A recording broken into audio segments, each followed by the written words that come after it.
Kamil, I'm from Australia and I'm marrying Amelia, who is a New Yorker. We met when we were at grad school at Columbia in 2004.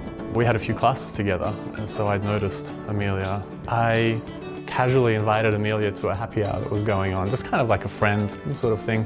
You know, there were a lot of international students at our school, but he was sort of a hot commodity because he was foreign and had this sexy accent, and anyway, it was a great night. And we ended up being out at this bar until about 7 a.m. and then walking home as the sun was rising.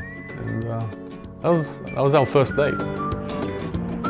And we're just so perfectly complementary. Yeah.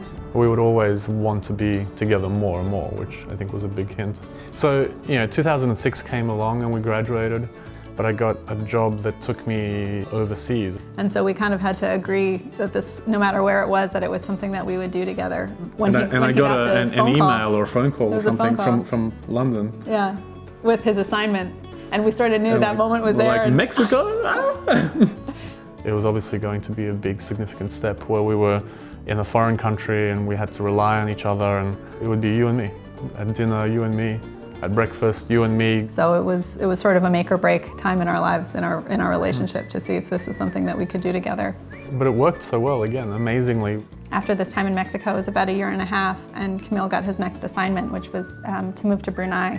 But our relationship was so strong at that point that we felt like we could take the time apart. I could move home to New York, and Kamil could move to Brunei, and we weren't worried that sort of meant any ending. And I think we were worried, but I think we were confident. Literally on the other side of the planet, how can we do this? And I don't know sometimes how we did this. I don't know. Even though we were at the greatest physical distance apart from each other, we got closer. We wanted to talk every day. We called each other twice a day. It's a 12-hour time difference, so we would basically say, I'll call you on the 8th, so it's like my 8 a.m., your 8 p.m, or vice versa. We weren't drifting apart. What we were doing is basically drifting together despite not living in the same country. It never really seemed like we knew where we were living or we knew how it was going to work. And I just decided at some point in Brunei that it doesn't really matter. We're probably never going to know that. And I really just wanted to make you my wife. I decided that I was going to propose the next time I was going to see you. It was a few days after Christmas, and I got this book, this 50 photos of Amelia and Kamil. And I thought it was so cute, and I was sort of turning the pages going, oh man, look how... Well, there's beads of sweat running down my... Look how tan we are. Oh, we're so skinny in this picture. Oh, do you remember this trip? They were all numbered, so I'm sort of going up like 25, 26. And my heart is getting like quicker and quicker in the 20s.